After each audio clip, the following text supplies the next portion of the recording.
이어령의 마지막 수업.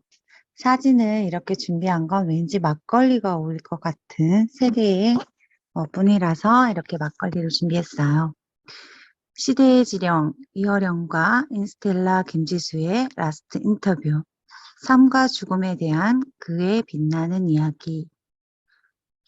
김지수 씨는 1971년 서울에서 태어났고 질문하고 경청하고 기록하며 27년의 기자라는 업을 이어오고 있고요.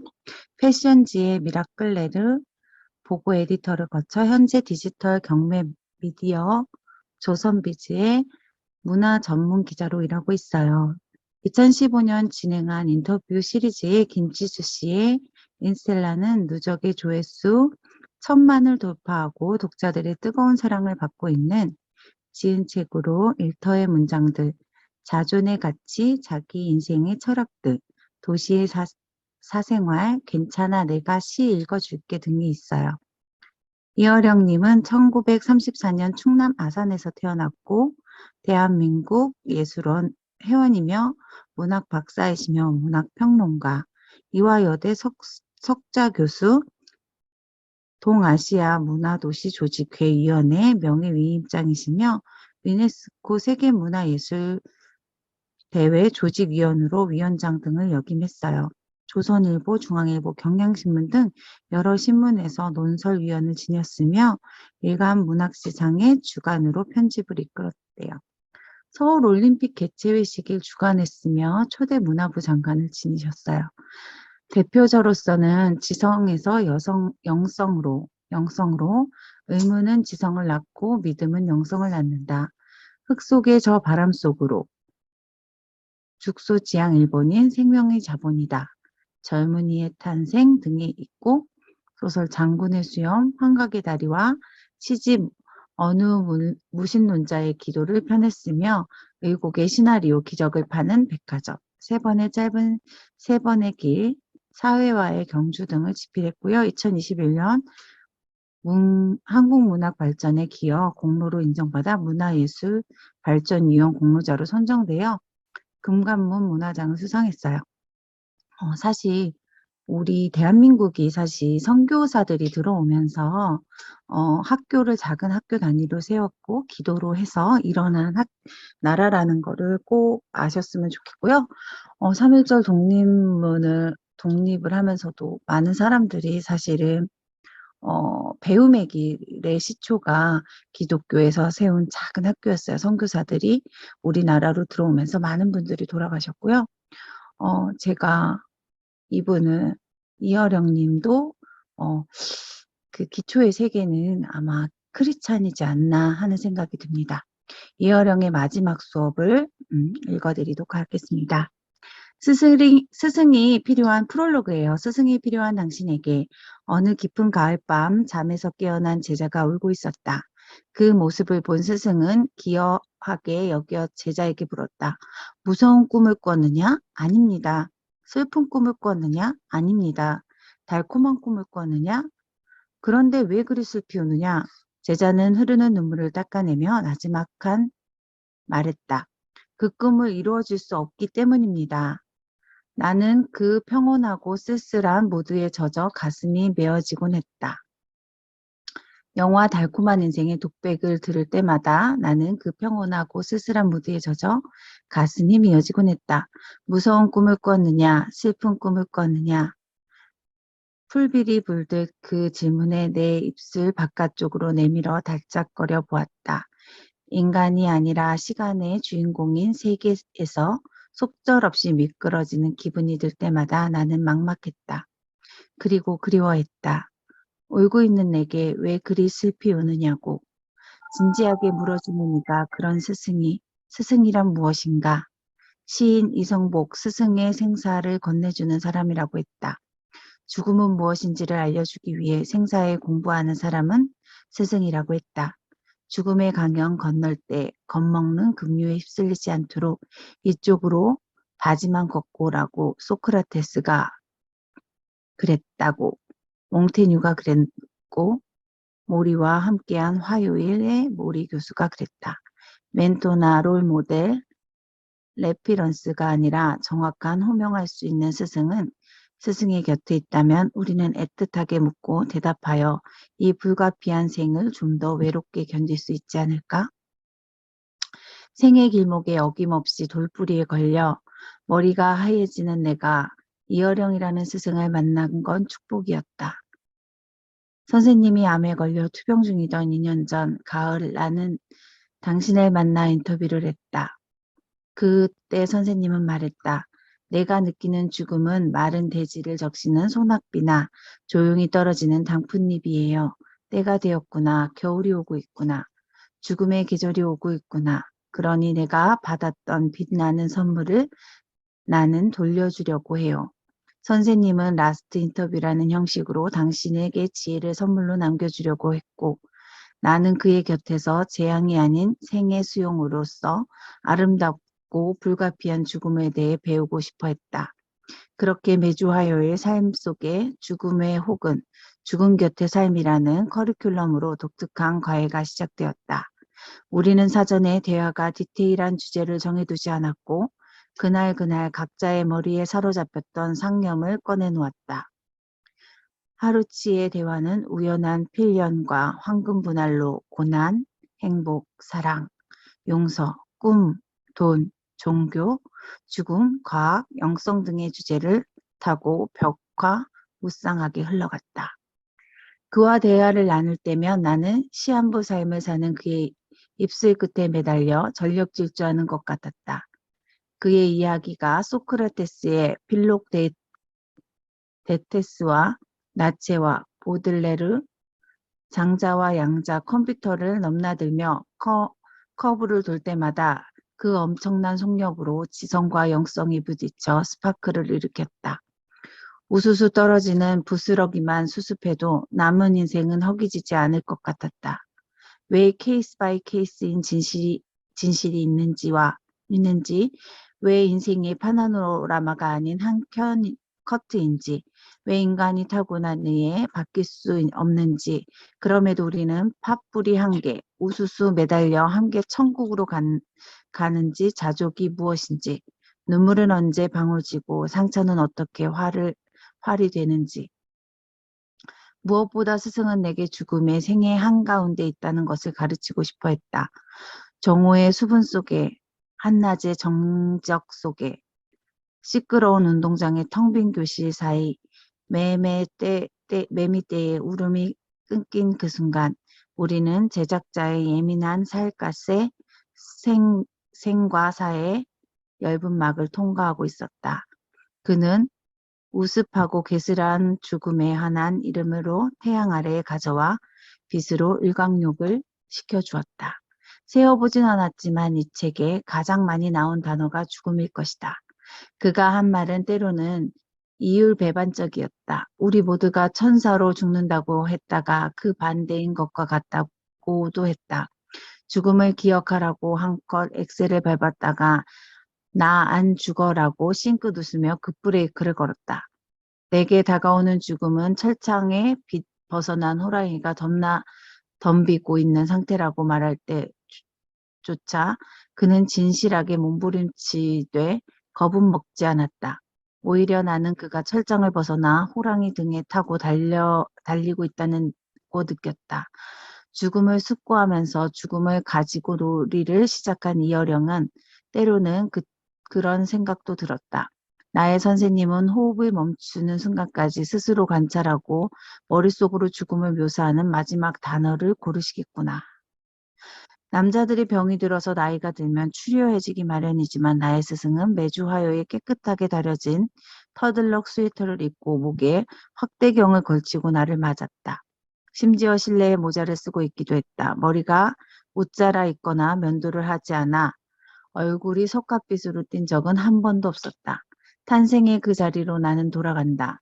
넌 당신의 약속처럼 만날 때마다 선생의 소멸을 향해 가는 자가 아니라 탄생을 향해 가는 자다 왔다. 태어나기 전 세상이 가까워질수록 그의 육체는 흙과 빛이 반죽한 것처럼 더 작아지고 밝아졌다. 내가 멋쩍은 눈으로 오문을 거두고 하는 사이에 그는 웃으며 빛이 되어 부서지곤 했다. 선생님과 이야기를 나누는 동안 나는 마음껏 슬퍼했고 여한 없이 기뻐했다. 한 번도 쓰지 못한 감정의 근육과 지성의 근육을 자극을 받아 경련을 일으켰고 꿈틀거리는 게 느껴졌다.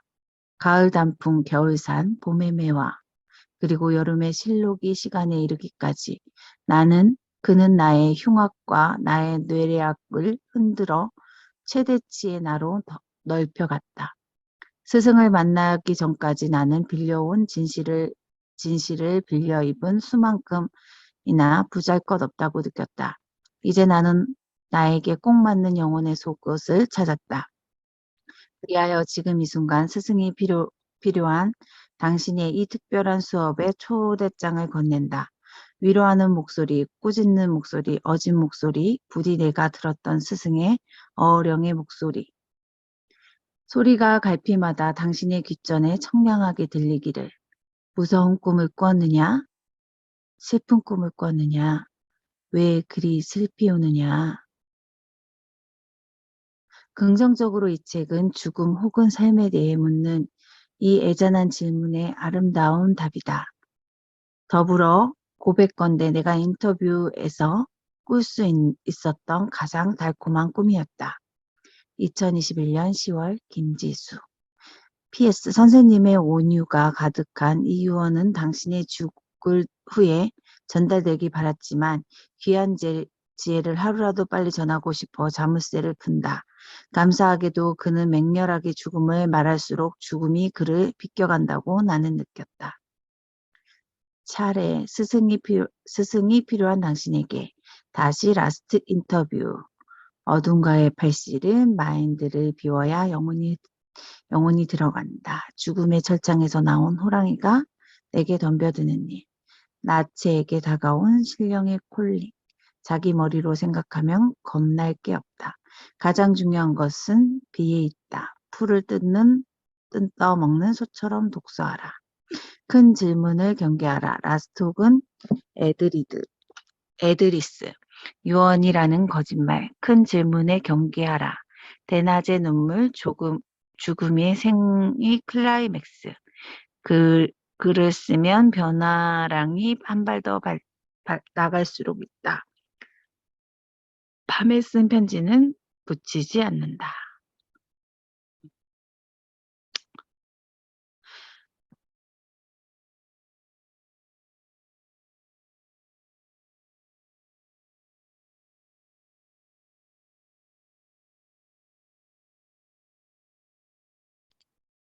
다시 라스트 인터뷰. 그는 필연적으로 생명이 넘치는 인간이었으나 죽음도 불가하지 않았다. 이렇게 이어령이 하는 말이 생사의 최선이라 달래주어 고맙다. 이번에 내 마지막 인터뷰가 될 거예요 라는 말이 담긴 이어령의 마지막 인터뷰. 죽음을 기다리는 나는 탄생의 신비를 배웠다. 종이책 297쪽 전문 수록. 나갔던 2019년 가을 이후 생애는 달라졌다.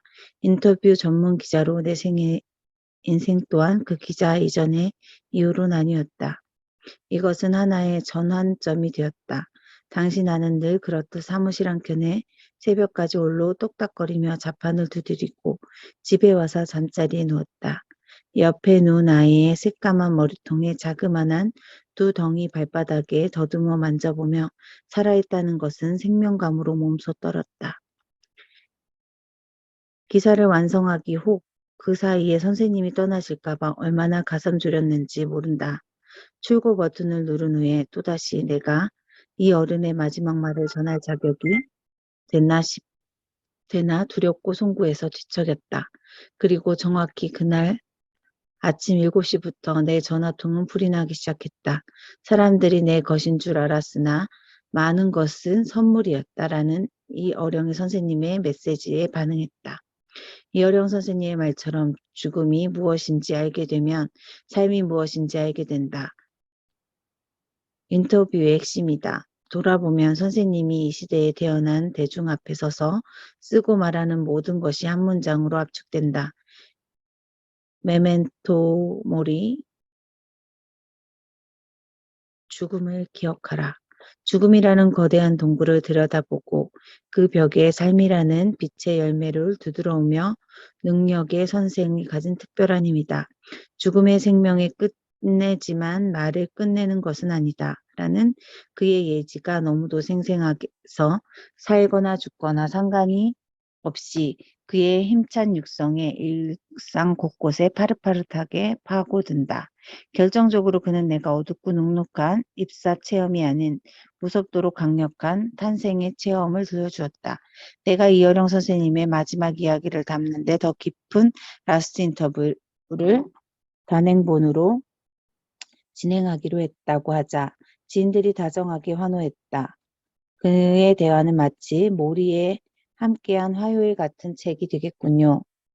죽어가는 노 교수의 인생의 가장 소중한 가치를 들려주는 마지막 수업. 흥미로워요. 우리에겐 특별한 선물이 될 거예요. 내가 직접적으로 그 이야기를 전하진 않았지만 눈치 빠른 선생들은 이미 상황을 간파하고 있었다. 그는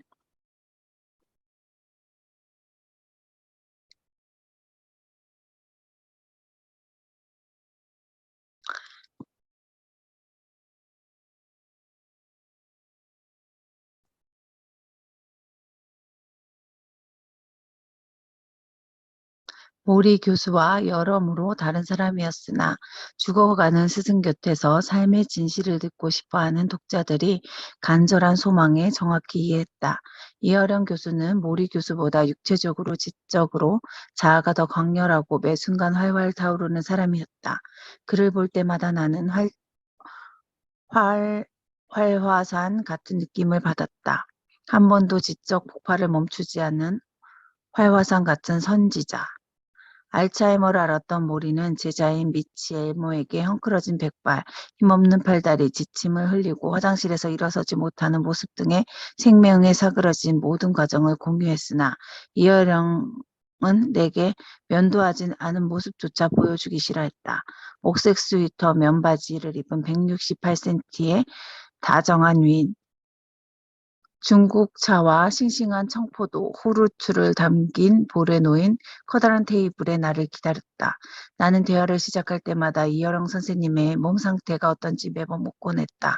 때로는 선생님의 몸이 불시 안 좋아서 나를 평창동 언덕 위에 딸리던 택시에 돌려 언덕 아래로 곤두박질 치듯 내려와야 했다. 그런 날에 오후에 힘없는 목소리로 전화가 걸려오곤 했다. 아까는 미안했네. 지금은 조금 기운을 차렸어. 해야 할 이야기를 다시 이어갈까? 복부까지 팽창한 공명으로 당겨진 그의 목소리가 활시위를 떠난 활처럼 귀에 간역 정중앙에 꽂혔다. 그러나 그 자신, 그에게 힘센 말을 쏟아낸 후에 말굽이 여전히 남아 당신은 골상을 때린다고 괴로워했다. 내가 쏟아낸 말은 내 뒷골에서 엉얼거려 나는 선생님의 코앞에 이른 죽음과 병마와 함께 쫓기는 기분을 가을을 보내고 겨울을 보냈다. 도끼 날에 얼음을 내리치듯 칼바람이 있던 어느 날 바람 구두에 싣고 먼 길을 떠나 사내처럼 선생님에게 한달음 말했다. 내년 3월에 나는 없을 거야. 그때 이 책을 내게. 노인은 목숨을 노리는 코로나 바이러스 그의 집 대문 앞을 서성거리듯 두려움에 나는 매번 찬바람에 일해커녕 초인종을 누르기가 송구했다. 그러나 나는 도움이 필요한 연약한 사람이 아니라 도움을 주려는 사람의 자세로 나를 맞았다. 통창으로 산 그림자 빛이 쏟아지는 그의 저택은 나는 한 번 주눅이 든 적이 없었지만 선생님의 풍기는 위용에 여러 번 숨을 고르곤 했다.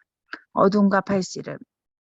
작년 10월에 선생님은 라스트 인터뷰에서 빅뱅처럼 모든 게 폭발하는 그런 꿈을 꾼다고 하셨죠. 너무 눈이 부셔서 볼 수 없는 어둠의 죽음의 곁에 두려웠다가 간 느낌이라고요. 평생 죽음을 기억하라고 외쳤던 선생님은 드디어 곁에 가까이 와서 누운 죽음을 잘 사귀어 보기로 하셨고 그렇게 살아가게 된 그 미스터리하고 섬뜩한 친구에 대해 저와 세상 사람에게 이야기해 주기로 하셨어요. 요즘에 어떻게 밤을 보내고 계십니까? 요즘엔 밤마다 팔씨름을 한다는데 팔씨름을요? 야밤에 깨어 누군가와 팔씨름을 하십니까? 근육이 빠져 더욱 얇아진 스승의 팔뚝은 나는 의아한 눈초리로 바라보았다. 매일 밤 나는 죽음과 팔씨름을 한다네. 어둠의 손목을 쥐고서 말이야. 어둠의 혈관의 소나기에 움켜쥐고 포효하는 나의 스승을 상상해 보았다. 수수께끼 같은 미소를 띤 채 그는 파일을 열어 시 한 편을 읽어주었다. 한밤에 눈뜨고 죽음과 팔씨름한다. 근육이 풀린 야인 팔로 어둠의 손에 쥐고 힘을 준다. 식은땀이 밤이슬처럼 온몸을 바짝인다.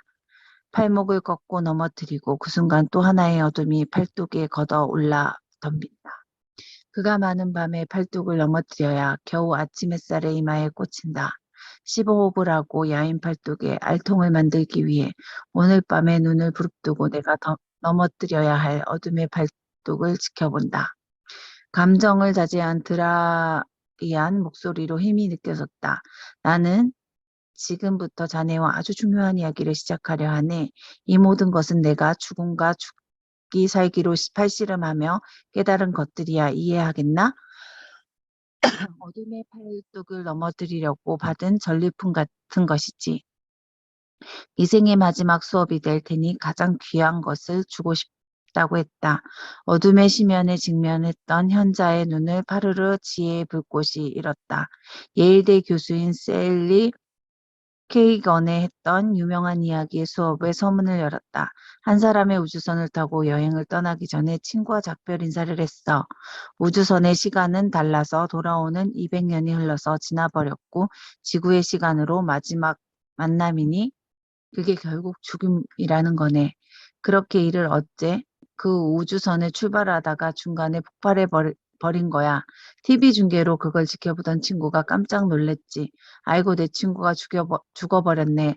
그제야 울고불고 난리가 났어. 아이러니하지 않나? 그럼 아까 죽음은 뭐고 지금 죽음은 또 뭔가? 글쎄요, 내 눈에는 없어도 다른 시간 공간에 살아도 어디에 있다라는 인식이 우리를 견디게 하지 않습니까? 적어도 그 존재는 상상할 수 있으니까요. 좀 더 드라이하게 이야기해보지. 고려청자가 있어. 사람이 아니고 사물이네. 고려청자가 무덤 속에 있었어. 이걸 500년 후에 발굴했다면 내 눈에 없어졌던 고려청자가 500년을 존재한 거야. 그런데 이제 깨지면 그 순간 아이고 이걸 어째 한탄하였지. 그렇게 그 청자가 무덤 속에 있을 때 이미 우리 앞에 없었던 것 아닌가? 알 것도 같고 모를 것도 같습니다. 서양에서 지금은 영과 육이라는 원료로 가지고 삶의 죽음을 설명했네. 소크라테스는 다르지 않나. 하지만 나는 육체와 마음과 영혼, 삼론으로 삶과 죽음을 설명할 참이야. 이제 유리컵을 가져다 내 앞에 두고 결기 어린 표정을 지었다. 죽음에 관한 느슨한 아포리즘을 기대했던 나는 당황했다. 선생님은 마치 새로운 물리법칙을 발견한 후 실험이라도 굴을 앞을 두고 흥분한 과학자처럼 보였다. 이 유리컵은 사람의 몸이라고 가정해보게나 컵은 무언가 담기 위해 존재하지. 그러니 원칙으로 비어 있어야겠지. 빈 컵이 아니라 재구실을 못할 때니 비어 있는 것은 그게 비디라 하네. 그런데 비어 있으면 그 뚫린 바깥면이 어디까지 이어지겠나?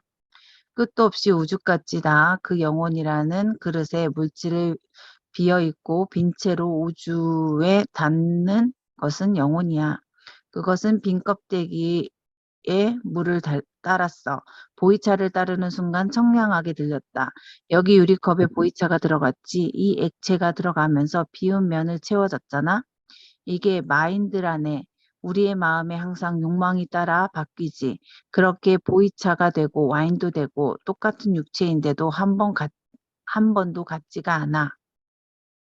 우리의 마음은 늘 그렇잖아. 아침에 다르고 저녁에 다르지.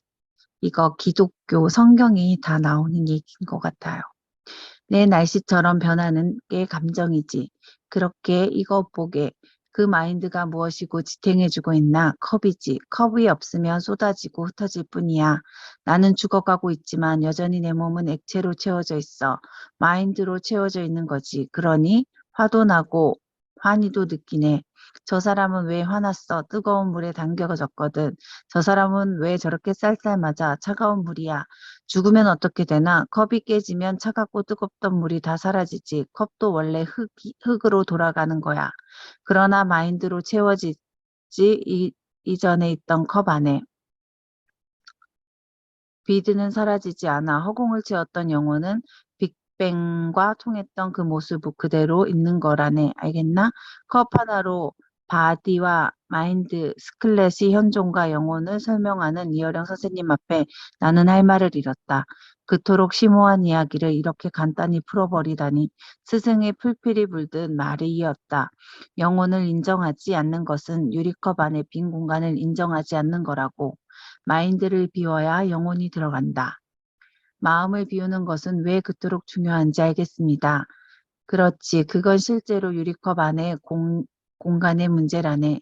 빈 공간을 만들어낼수록 영적 공간도 커지는 거겠지. I, my, me를 빼면 오직 예수로 살겠네.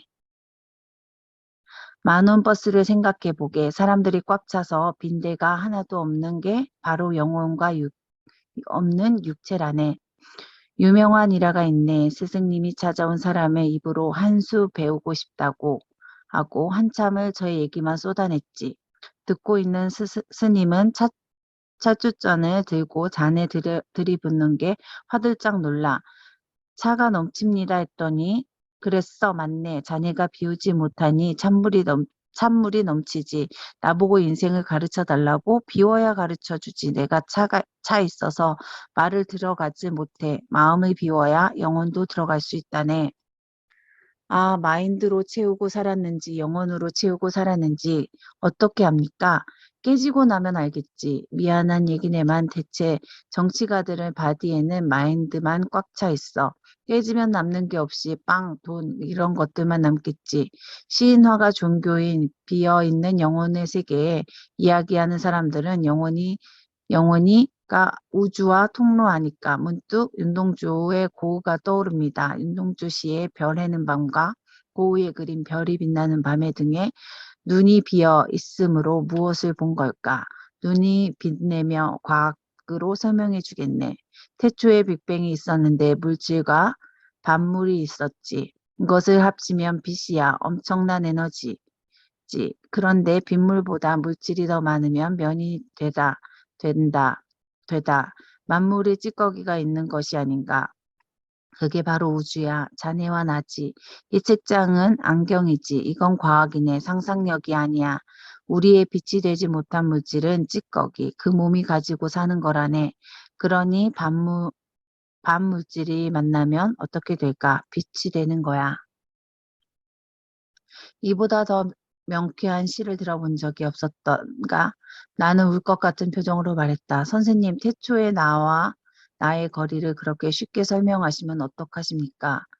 우리가 쓰는 에너지는 모두 빅뱅 때 만들어진 그 빛이라는 반물질을 못 만나 물질로 남는 것들이 끝없이 뭐가 되고 싶겠나. 빛이 되고 싶을 거야. 빅뱅이 내가 태어난 고향이거든. 그런데 빅뱅은 이전에 존재했던 빛도 물질도 아닌 비드 공허의 공간에 바로 신의 영역이라네. 거기서 빛이 들어가 창조가 되는 거지. 빛이 있으라 하니 빛이 있었고 성경은 기록하고 있지요. 하나님의 영광과 공허가 섞여 우주가 창조되는 순간이야. 천국은 뭐라고 설명하시겠어요? 물질과 마인드가 있는 기억과 그것을 담을 수 있게 했던 미드 그 자체. 기독교에서 천국이라고 하는 소크라테스는 이데아라고 했네. 뭐 영원 불멸이야. 공허는 죽지 않아. 빅뱅은 이전에 있었으니까. 이 모든 게 어둠과 팔씨름에서 깨달은 거란 말씀이지요. 그렇지. 어둠은 물러가고 창밖으로 빛이 들어오면 좀 덜 아프거든. 그때 비로소 잠을 청하는 거야. 나는 가만히 선생 앞에 빈 잔을 바라보았다. 컵 하나가 굳이 몸과 컵 하나의 초석지 변하는 마음과 컵 하나에 담긴 태초의 공허를 가득 찬 술잔으로 찰랑대며 살아가는 보통의 사람들과 비어있는 찻잔으로 우주를 공허를 맞닿은 영적인 사람들과 뒤엉켜 돌아가는 세상.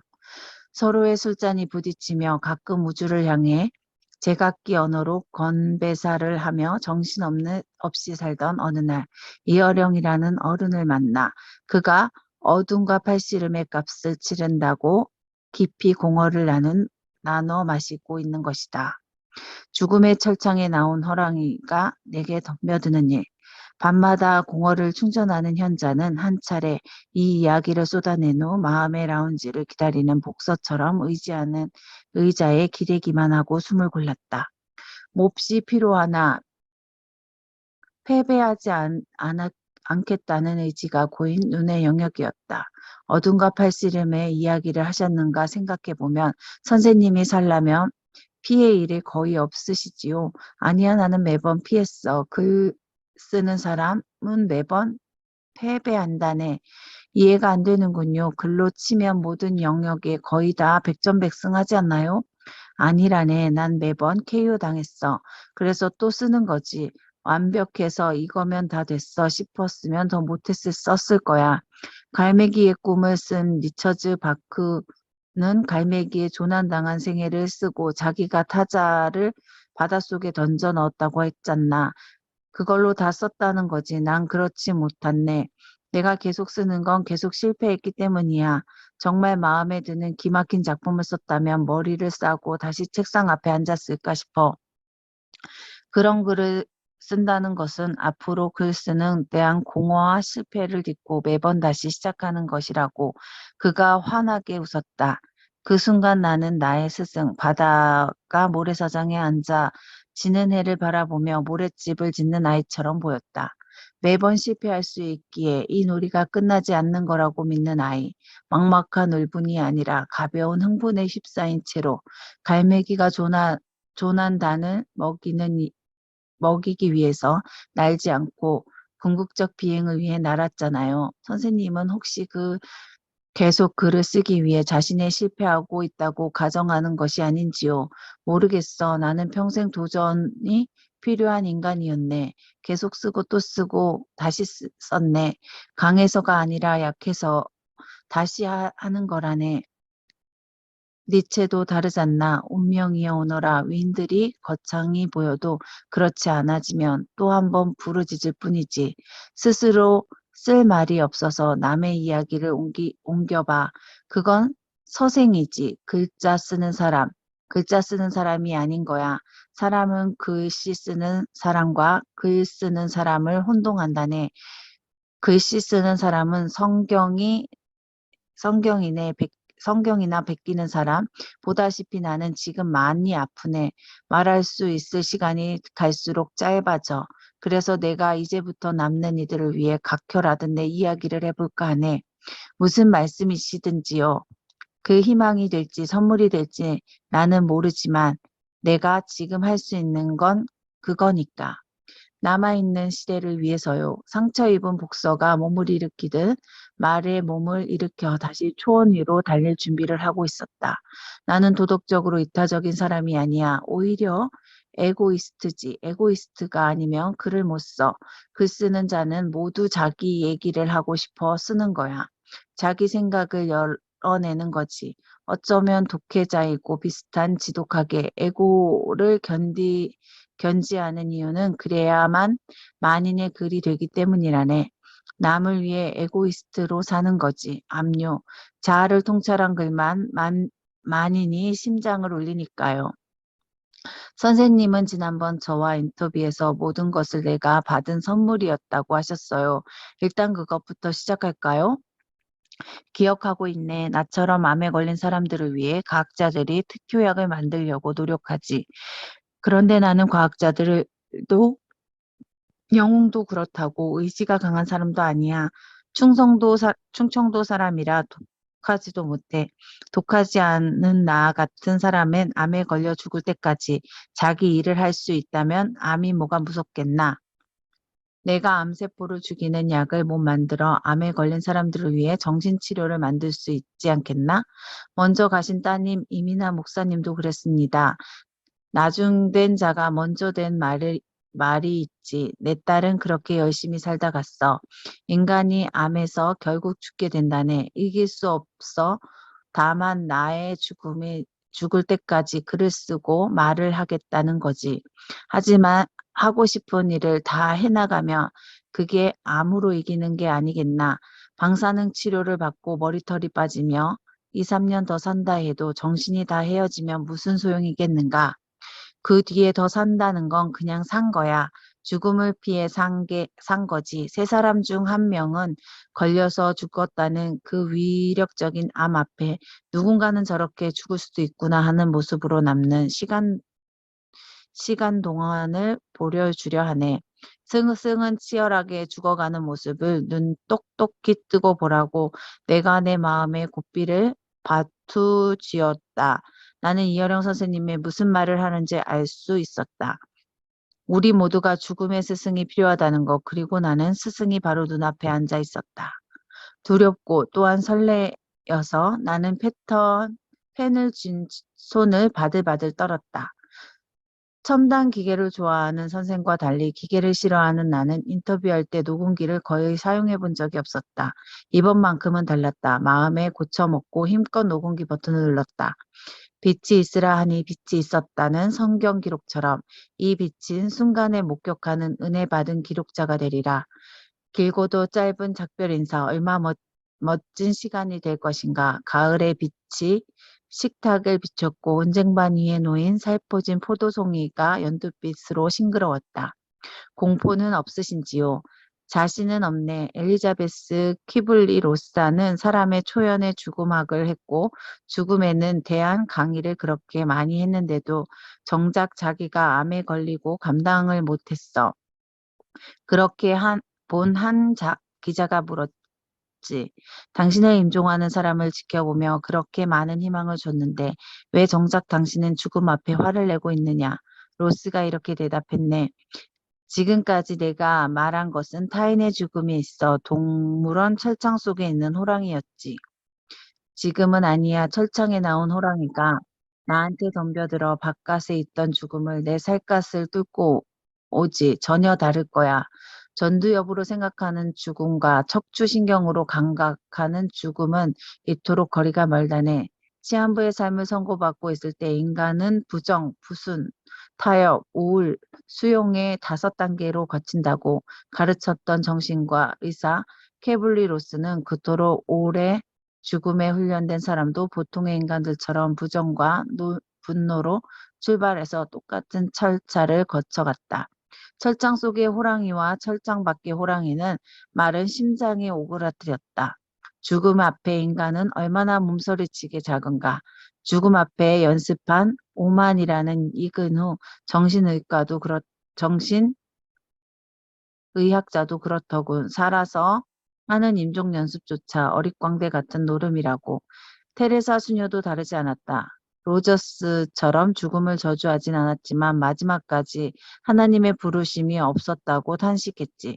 성처녀였으나 고통스럽게 죽었고 암 환자였던 신부 이야기도 있어.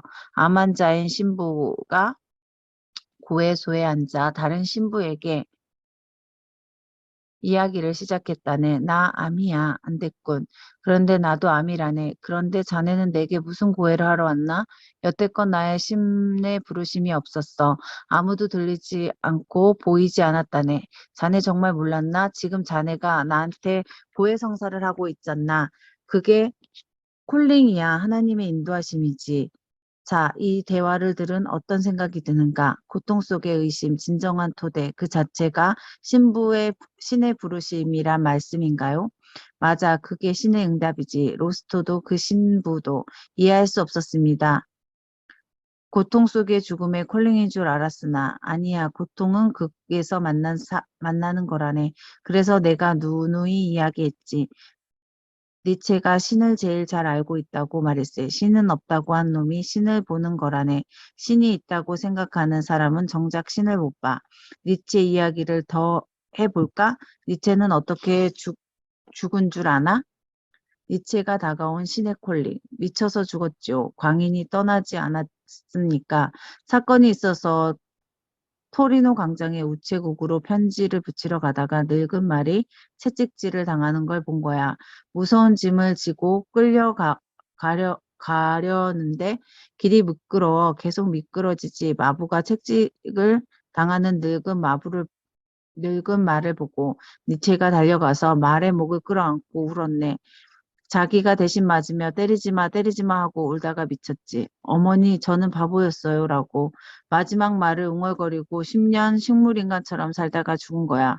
그게 그 유명한 토리노의 말이지. 그게 바로 니체에게 다가온 신의 콜링이었네. 무슨 말씀이지요? 토리노 광장에 얻어맞은 말은 예수야. 채찍질 당하고 허우적대는 늙은 말. 그게 십자가를 메고 가는 저저스 크라이스트. 지저스 크라이스트지.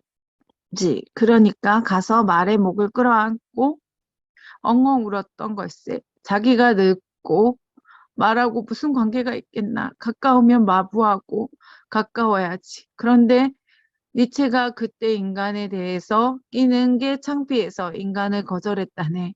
인간에게 벗어나려고 한 게 초인이거든. 이 토니 모리의 말의 사건에 흑백 영화로부터 다른 유럽 영화가 있다. 146분 동안 마부와 딸의 광야에서 늙은 말 하나만 키우는 이야기. 제목은 토니 노리야 말이야.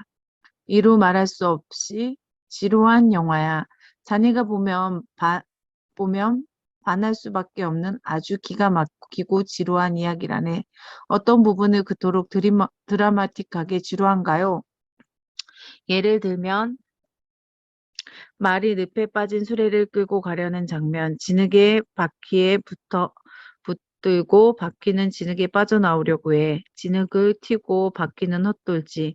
그런 걸 긴 시간 동안 찍어서 보여줘. 아무도 없는 광야에 감독이 그걸 왜 찍고 있었던 거야? 진흙과 바퀴의 싸움은 2시간 동안 2시간이 넘지.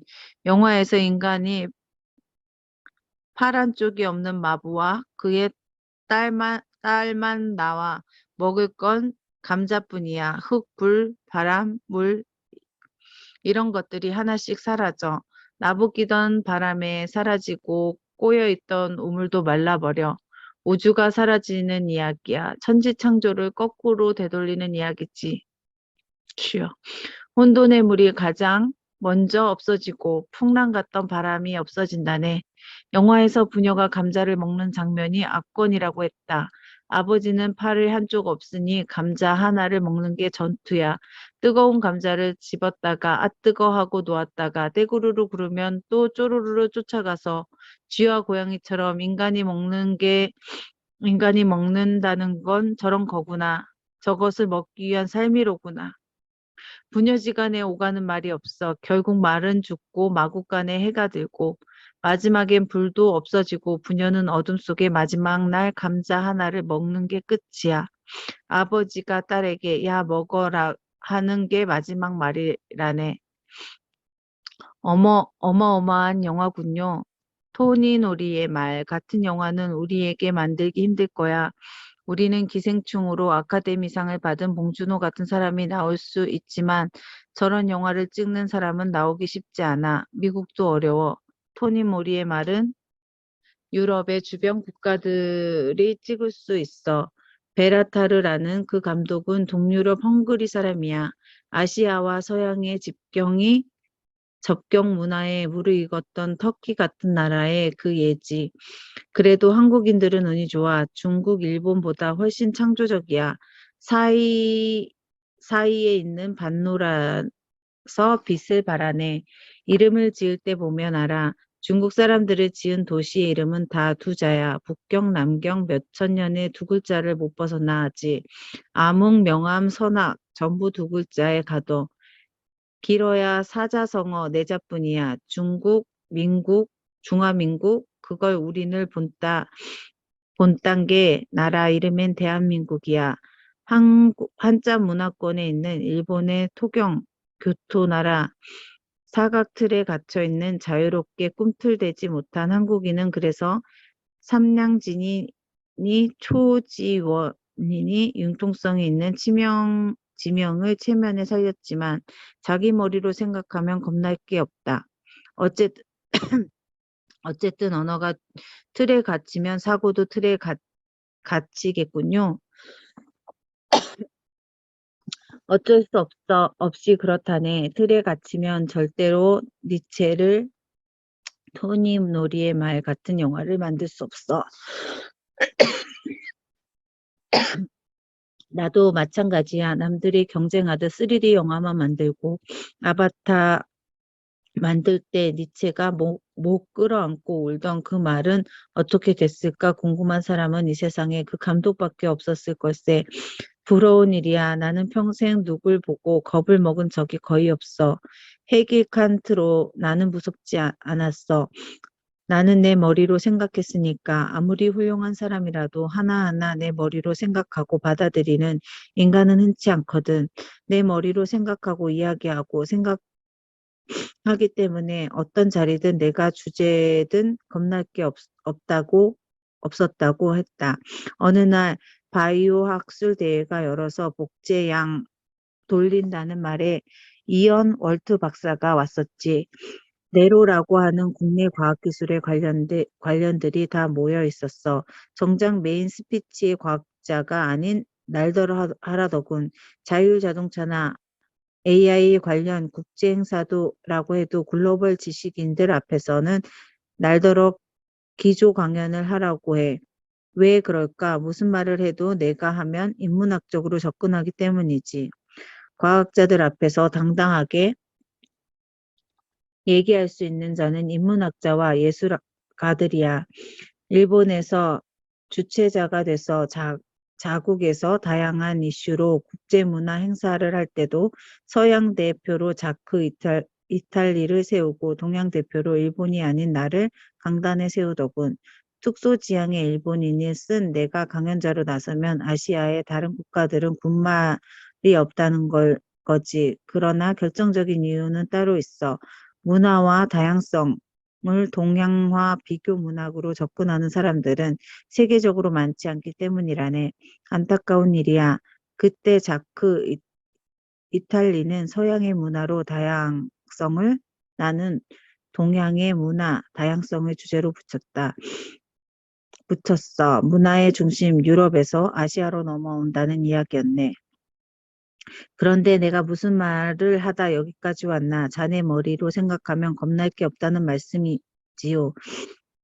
자기 머리로 생각하면 겁날 게 없다는 말씀이지요. 맞아, 겁날 게 없었지. 자기 머리로 생각하는 게 무슨 뜻인가? 누구나 머리는 자기 것이지요. 오히려 다들 제 생각에 빠져 살지 않습니까? 머리는 자기 것이지만 생각은 남의 것이니 문제는 중국에서 가장 많이 하는 말이면 뭔 줄 아나? 선왕께서 말하시기를이야. 먼저 말에 모델이 있어야 인정해줘. 모델이 애착이지. 그러면 어쩌면 그래서 두 글자인 언어 사용 자습도 못해. 못 벗어나는 거야. 윗세대들의 말만 닥달 외우니까 끝이 나거든. 내 머리로 생각하면 전혀 다른 앵글이 나와. 일레의 증기관을 누가 만들었나? 제임스 와트죠. 주전자 뚜껑이 들썩이는 것을 보고 만들었지 않습니까? 나도 어린 시절 그렇게 배웠지. 잘난 체 하려는 게 아니라 어린 나이였지만 나는 그때도 내 머리로 생각했네. 제임스 와트는 주전자 뚜껑을 움직이는 걸 보고 증기기관을 만들었다면 그 전에 증기기관이 없었다는 얘기야. 그렇다면 이 사람들은 증기기관을 처음 만든 발명가로구나. 그래서 선생님에게 물었지. 선생님 와트가 발명가예요? 아니야. 아니다. 그럼 뭐 하는 사람이에요? 기사야. 엔지니어. 무슨 기사요? 증기기관차 고치는 기사.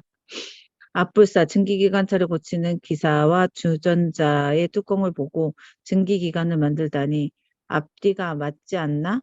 이렇게 뻔한 오류를 갖고도 사람들은 지금껏 제임스 와트를 최고의 증기기관 발명했다고 알고 있었으니 어이가 없는 노릇이야. 증기기관을 만든 사람들은 토머스 뉴커머즈라네. 그 사람들이 만든 증기기관은 이미 100대 이상에 있어서 탄광에 물도 퍼내고 있었어. 와트는 그걸 계량해서 효율적을 높인 사람이거든. 따져보면 증세 이전에도 수증기로 바퀴를 돌리며 도구가 있었단 말일세. 선생님의 뇌에는 정밀한 필터가 있는 것 같습니다. 정확하게 내 것으로 걸러서 흡수하려는 필터. 어려운 게 아니라 좀 더 내 머리로 생각하면 돼. 의문이 생겨서 질문을 꺼내면 표면에 하는 용기가 필요한 일이지. 방귀를 드는 일이니까요. 내가 꺼내지 않고 못 베기는 사람이 있지. 그런 상상을 해보게 10명이 있으면 10명, 100명 있으면 100명, 1억 명이 있으면 1억 명이 각기 다른 생각이 있다는 거야. 그게 정상이라네. 무엇이든 만장일치라면 그게 한 명이나 다름이 없네. 국회의원 100명이든 200명이든 만장일치로 결의하면 국회의원은 한 사람이야. 안 그런가? 투표 결과가 만장일치한다면 그건 민주주의가 아니야. 그렇다면 왜 민주주의를 하나? 왕이 다스리고 신이 통치하면 되는 거지.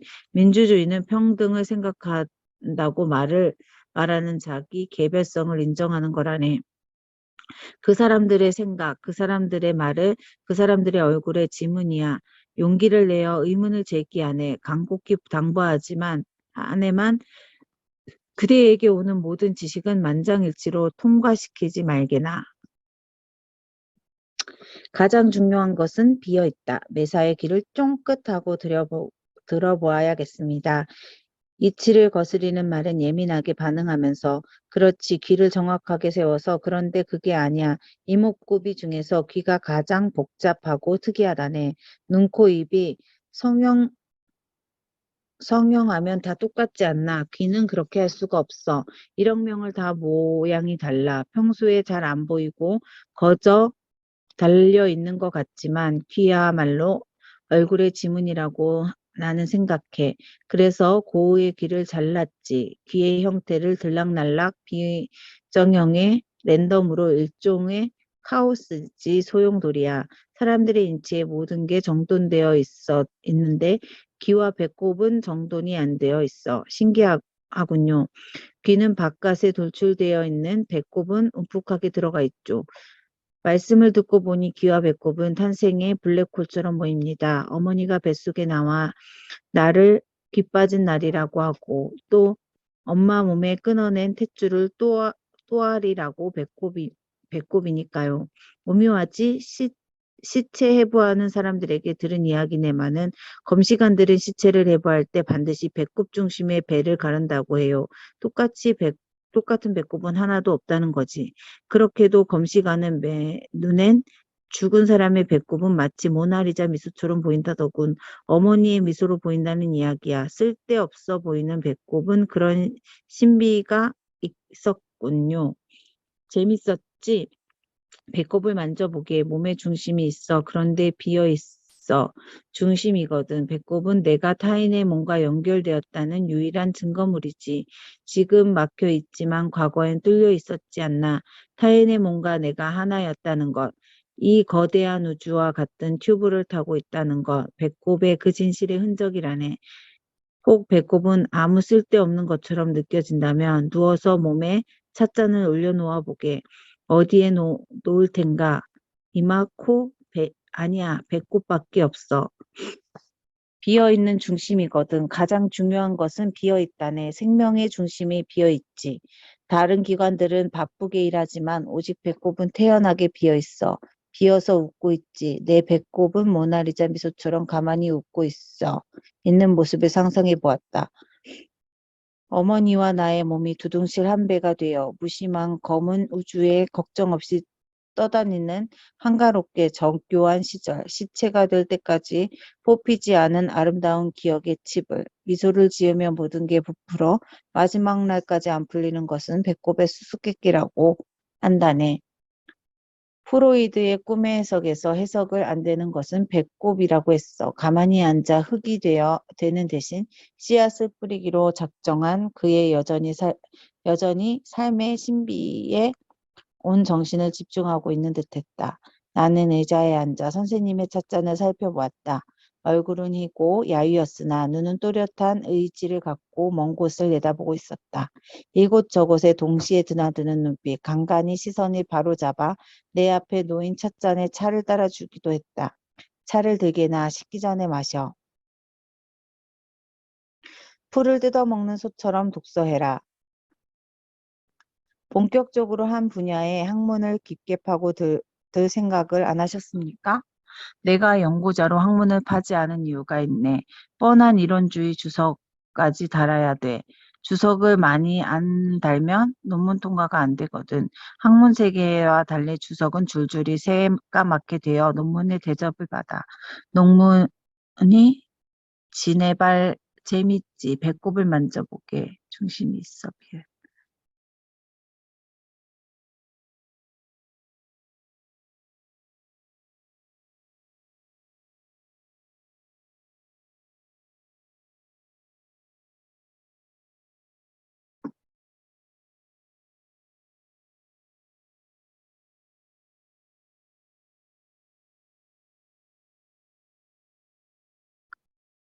이게 사족이야. 뱀이 지뢰밭에 달린 격언지.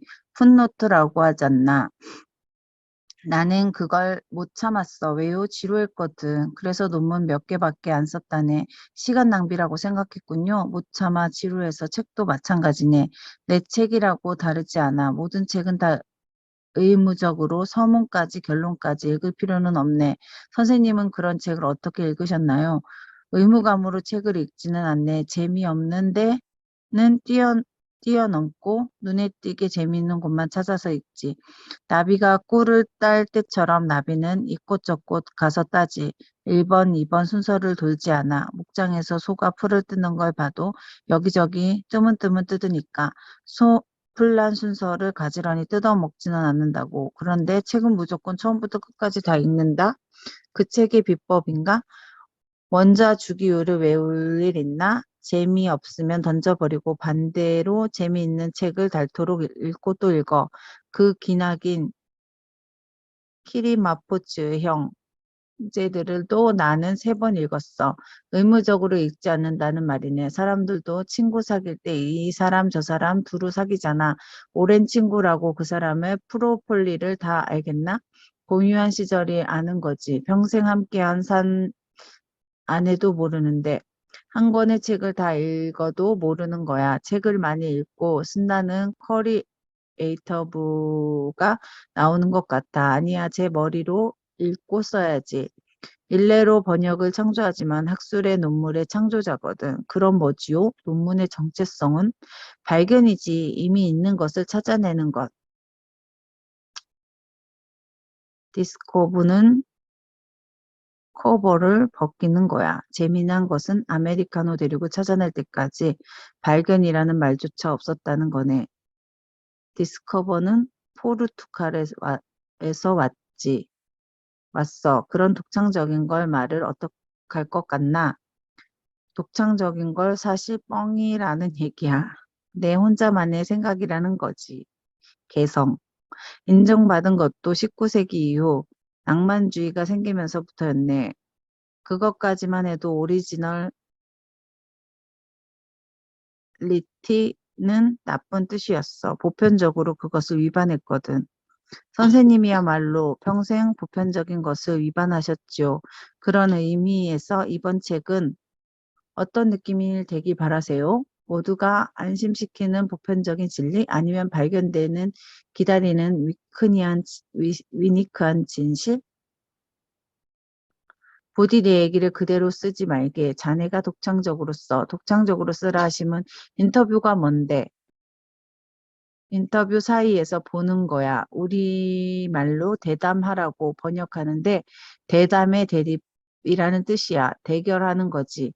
그런 말을 서로 과시하고 떠보고 찌르면서 거기에서 무슨 진실의 말이 나오나 위장술밖에 더 나오겠나? 군인이 전투할 때 위복을 입겠어? 살기 위해 감추고 색을 바꾸는 거지. 인터뷰는 그래선 안 돼. 인터뷰는 대담이 아니라 상담이야. 대립이 아니라 상생이지. 정확한 맥을 잡아 우물에 샘솟게 하는 거지. 그게 나 혼자 할 수 없는 이- 인터뷰의 신비라네. 자네가 나에게 마지막 시간을 공간으로 만들어 들어왔으니 이어령과 김지수의 틈에서 자네의 눈으로 보는 독창적으로 쓰게나. 인터뷰의 신비라는 말은 맥박이 빨라졌다. 인터의 신비라는 말에 맥박이 빨라졌다. 고백건대 엄청난 난필에도 불구하고 이제껏 녹음에 없어 내가 스스로 손의 기록만 의지하는 것은 노트 안에 휘갈겨진 그 난독의 테스트 안에 인터뷰와 나 사이에 상생 공간이 생겼기 때문이다. 때로는 그 안에서 길을 이름도 같이 절벽에 맞닥뜨리기도 하지만 나는 그 난독의 공간에 당최 알아먹을 수 없는 글자들의 생략된 내용. 이 주된 자유의 10분 활용했고 끝없이 역사와 유추를 통해 인터뷰에 가서 아름다운 길을 발견하곤 했다. 그러나 이번엔 달랐다. 선생님과 나누는 마지막 이야기를 유산을 갖고파서 나는 녹음을 신주단지처럼 모셨다. 혹여 버튼을 잘못 눌러서 이 현자의 목소리가 허공으로 날아가 버릴까 매 순간 두려워하며 그런 나를 꿰뚫어 보시고 선생님은 독창적으로 쓰라 하신다. 나는 곧 죽을 거라네. 그래도 오래 지나지 않아. 그러니 지금 할 수 있는 모든 이야기를 쏟아내는 참이야. 하지만 내 말을 들은 귀가 필요하네. 왜냐하면 나는 온유와 비유로 말하는 참이거든. 그리고 나는 그의 이 모든 상황을 몸에 빼듯 큰 소리로 웃었다. 나는 점점 심각해지는데 선생님은 놀이를 앞둔 개구쟁이처럼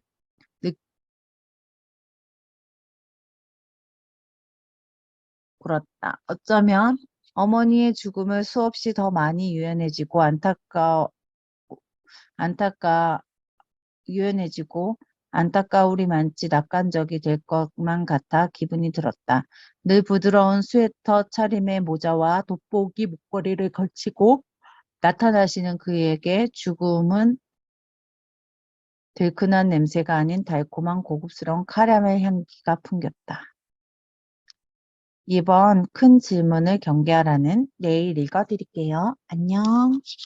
이어령 선생님의 마지막 수업 읽어드렸습니다.